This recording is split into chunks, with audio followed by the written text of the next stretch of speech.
Good morning. Welcome to the Central Catholic Offices of the Diocese of Sioux City. My name is Dawn Prosser, and I serve as the Director of Communications for the Diocese of Sioux City. We are very grateful that you're all here, that you came on such short notice to be with us. We appreciate you being here for this special announcement. If you didn't get a hard copy of the press release, I have that for you. It's also being emailed to you as we speak, just for your convenience.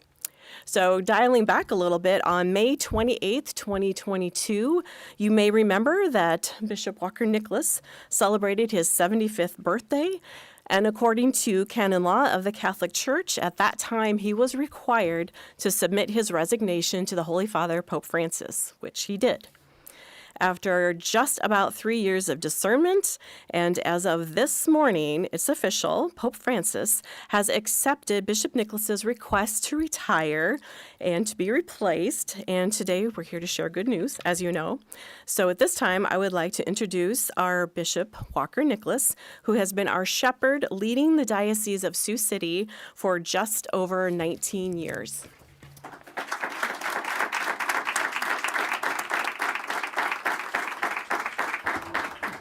Thank you very much, Dawn, and thank all of you again for coming out in such short notice and bad weather, but the new bishop might as well get ready of the snow of Sioux City. I come with a kind of a bittersweet attitude. You know, there's a smile hidden behind here, but I spent 19 years here, and it's been a joy every minute of my time as bishop of the Diocese of Sioux City.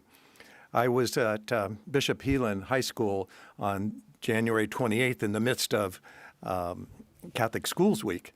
And I told the students that were there, I think the Holy Father has forgotten me. I was 75 2 years ago. I came back after that Mass, and there was a call waiting from the nuncio in Washington, the one who makes the appointments, or at least tells me about it. And he said, "How's your ankle? Because I know you've been struggling with your ankle." And he said, "I want to tell you about your successor." So I have been blessed for a long time. And I want to thank the Holy Father for the great gift that we have in our new bishop. I told Father John Keehner that part of a priest of the Diocese of Youngstown, and we've talked many times, we've had a chance to get together, to know each other a little bit in one day.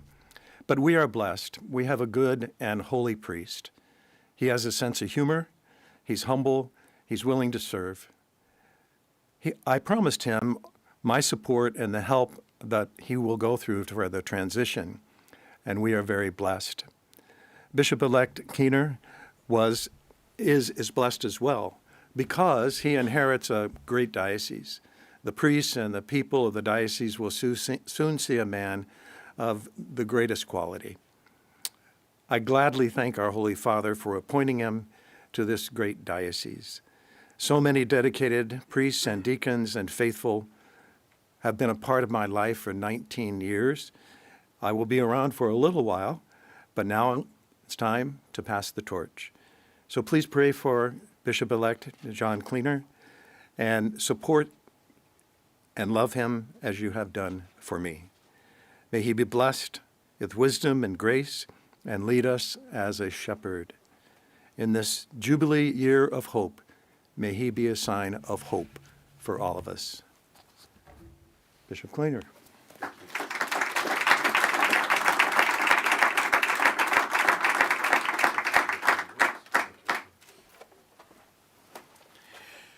Good morning, everyone.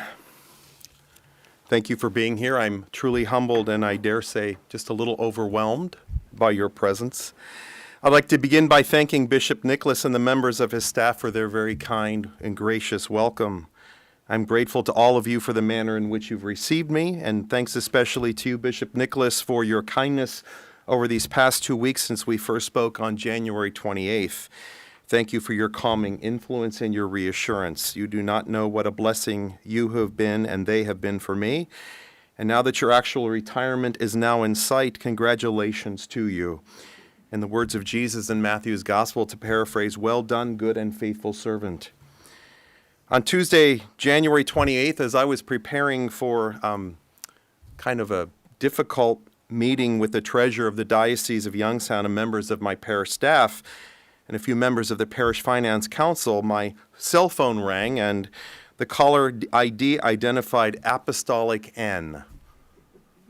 And while I'd received phone calls from the nunciature in the past, it was always in the context of permissions for interritual weddings. I was a judge in the tribunal of the Diocese of Youngstown for many years and dealt with trying to get permissions for weddings between Byzantine Catholics and Latin Rite Catholics, Maronite Catholics, and had to go through the nunciature to do so. But I left that job in 2012, so I was a bit nervous when I answered, and my first thought was, what have I done wrong?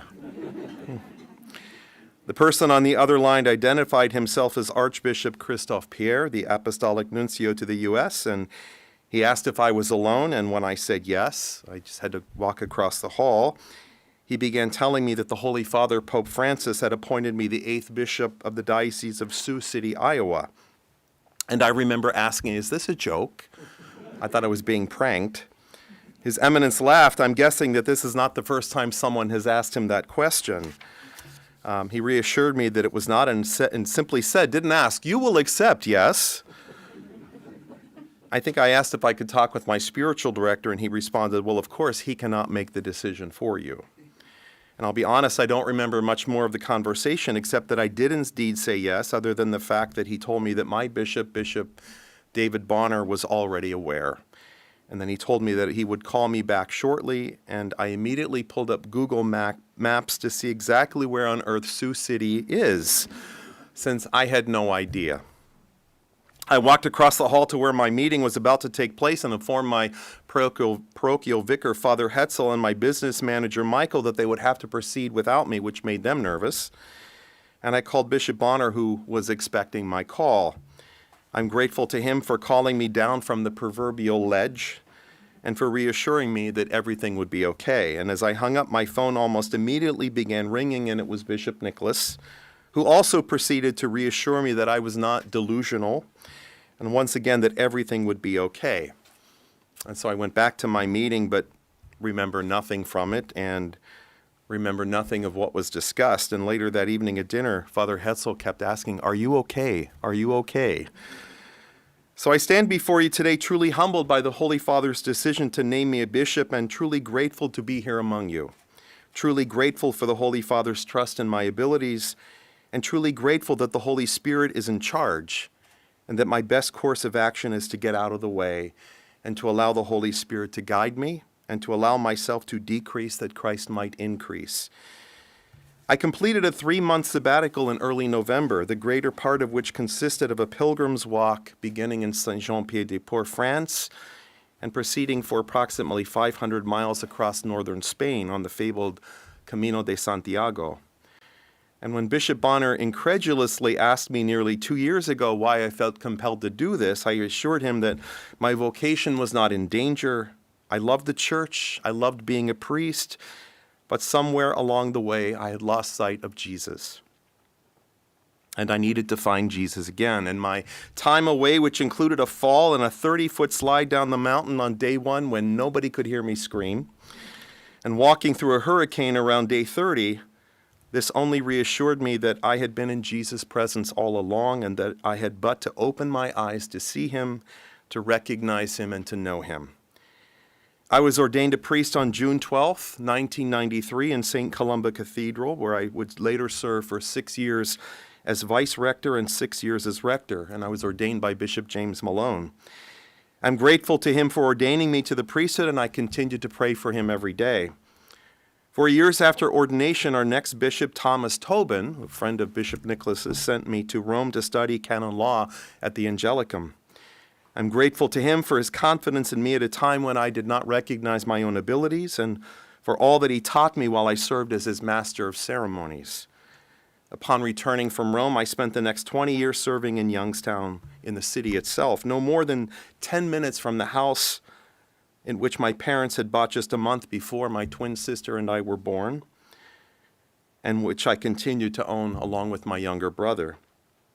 In 2019, when Bishop George Murray asked me to take a parish in North Canton, just a little over an hour away from home, I thought my heart would break.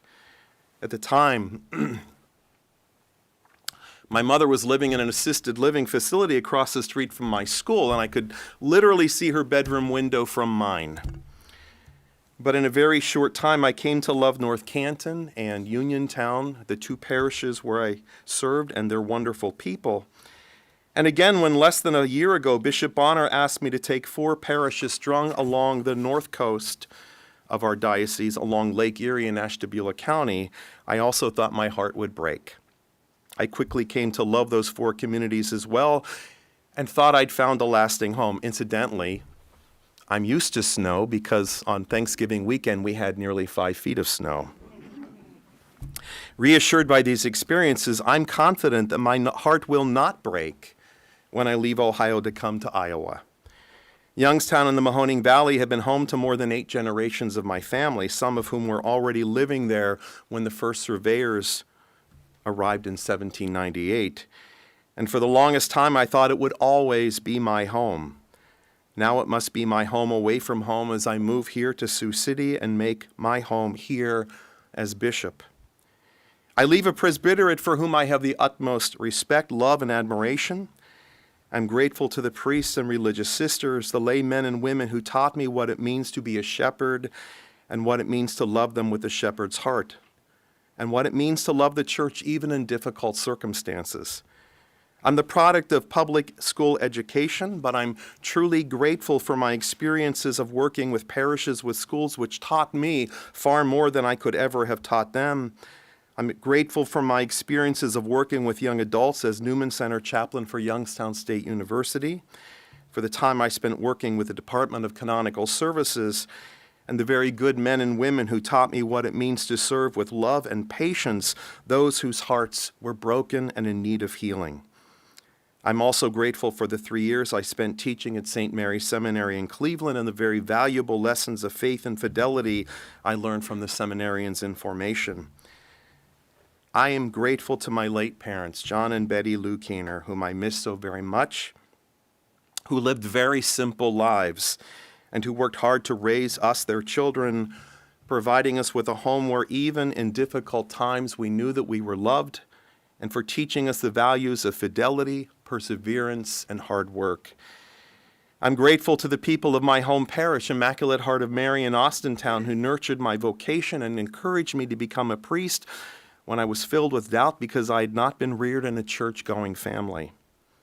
I'm grateful to my siblings, my brother Jerry and his wife Ruth, my twin sister Carol and her husband Walter, my nieces Catherine and Cecilia, my nephew James, and most of all my youngest brother Richard, who is truly my best friend and who continues to make my life possible as he takes care of my dog Arwen, as he has done on so many occasions, and who has promised to give her a lasting home.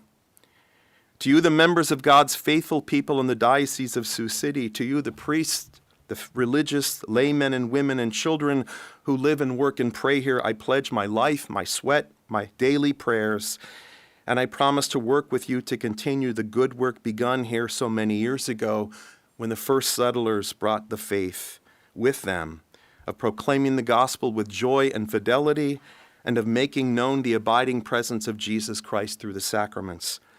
For my episcopal model, I've chosen the words of my patron saint, John the Baptist, which he speaks in the Gospel of John, my other patron saint, and I claim every John because I need all the help I can get.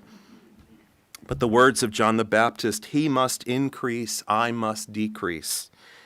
I chose these words fully conscious that if I am to serve effectively, I must choose every single day to let go of myself, to let go of my ego, and to allow Jesus Christ to manifest himself to me, to reveal his will to me, so that I can get out of the way of that will, and that his will and not my will may be done. A mis hermanos y hermanas que hablan español, me alegré mucho estar aquí con ustedes. Espero que juntos podemos estar una comunidad de fe y podemos establecer entre nosotros el reino de Dios. I'm grateful finally to Almighty God, who continually amazes me with his love in unexpected ways. I pray that together as the people of God in this particular corner of God's vineyard, and I come from a land of vineyards in Ashtabula County, we will allow the light of Christ to transform us each and every day, and that together we might allow Christ to increase in us and among us, that we in turn might be a light to the world around us. Thank you for your kind patience, and thank you for being here. God bless you.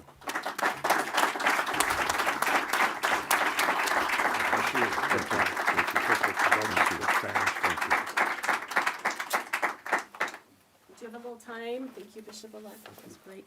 We do have a little time. Do you have any questions for Bishop-elect? Now's your chance. Bishop-elect,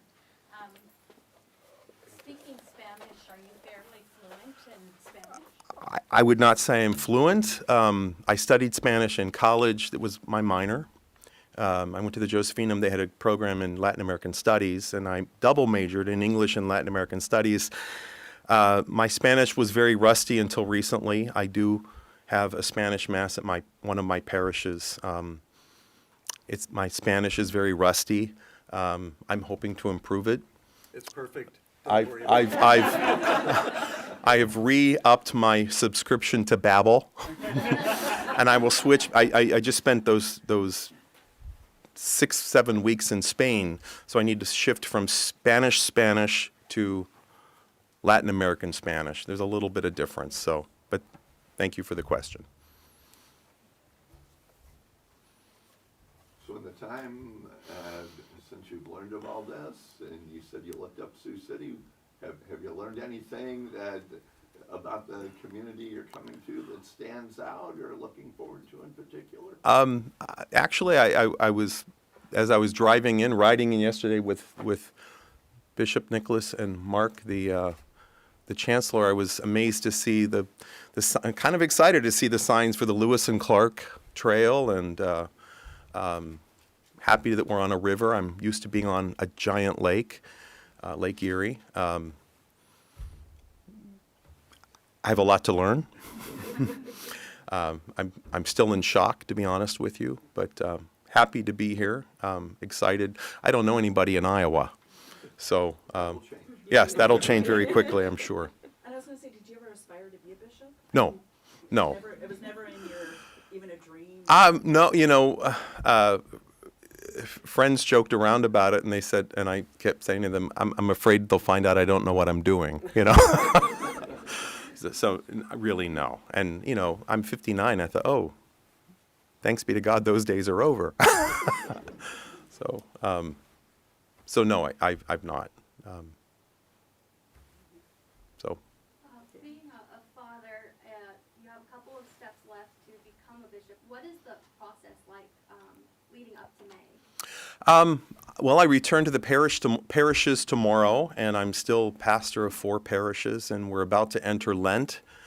So it's going to be very busy in the parishes. In fact, trying to come up with a schedule for 11 different masses each weekend, and who's going where and who's celebrating what. I'm still in the process of trying to get March and April done. But just getting ready for Lent, getting ready for Holy Week, Stations of the Cross, fish dinners, things like that. In the midst of all of that, I have to take a retreat. And I've already talked with a friend about taking a retreat at the seminary where I attended in Cincinnati for a week. So I have to do the retreat. Just a lot of little details like moving, packing, making sure I have everything I need when I come here, and I'm meeting with the transition team this afternoon, and hopefully they'll tell me what I need to do. So.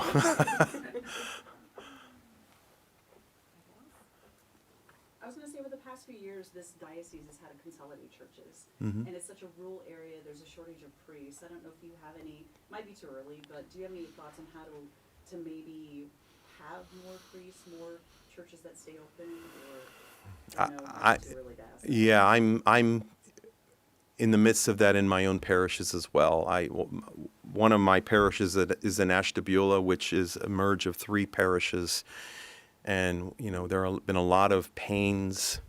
And I've only been there since May 1st, and so a lot of this happened before I got there, but there's still a lot of pain and suffering among the people who've lost the buildings that have been so much a part of their lives for their entire lives. And so, being conscious of that, being attentive to that, and going through the process of mourning with them has been a humbling experience for me.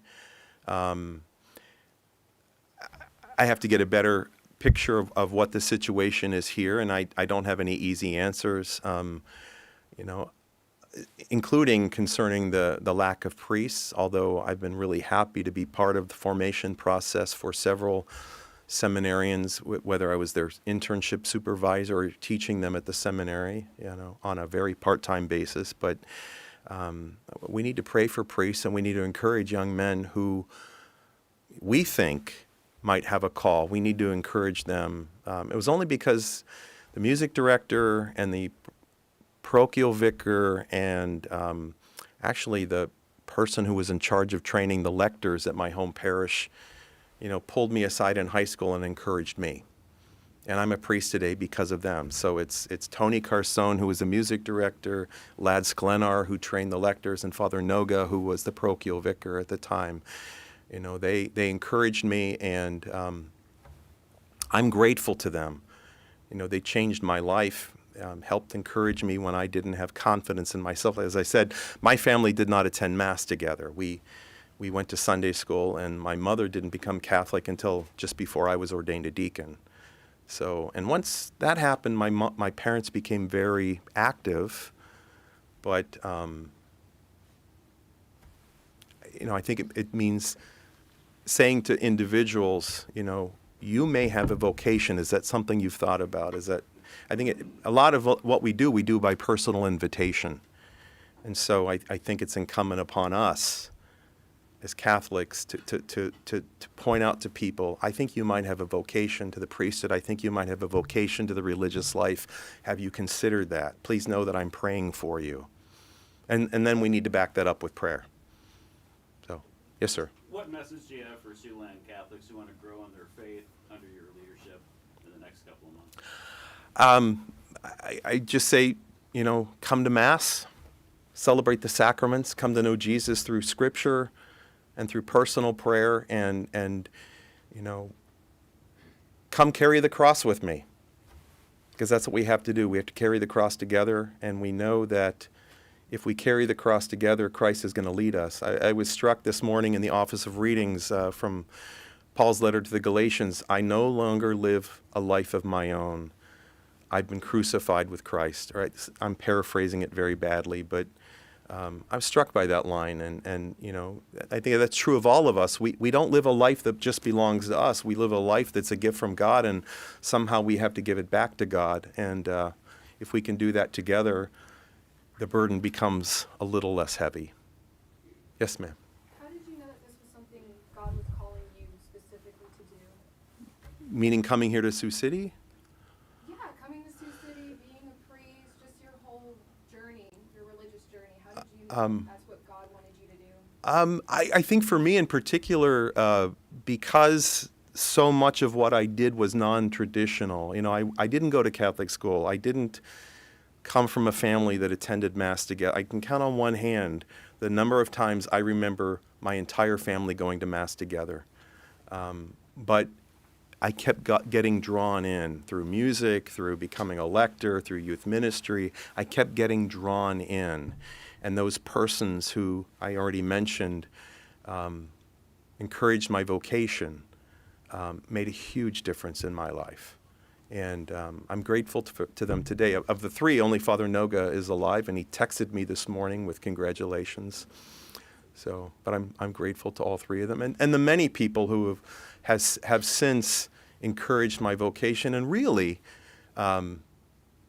encouraged me as a priest and allowed me to share in very privileged moments in their lives, the beautiful moments, the very difficult moments, the painful moments. But have allowed me to share in them.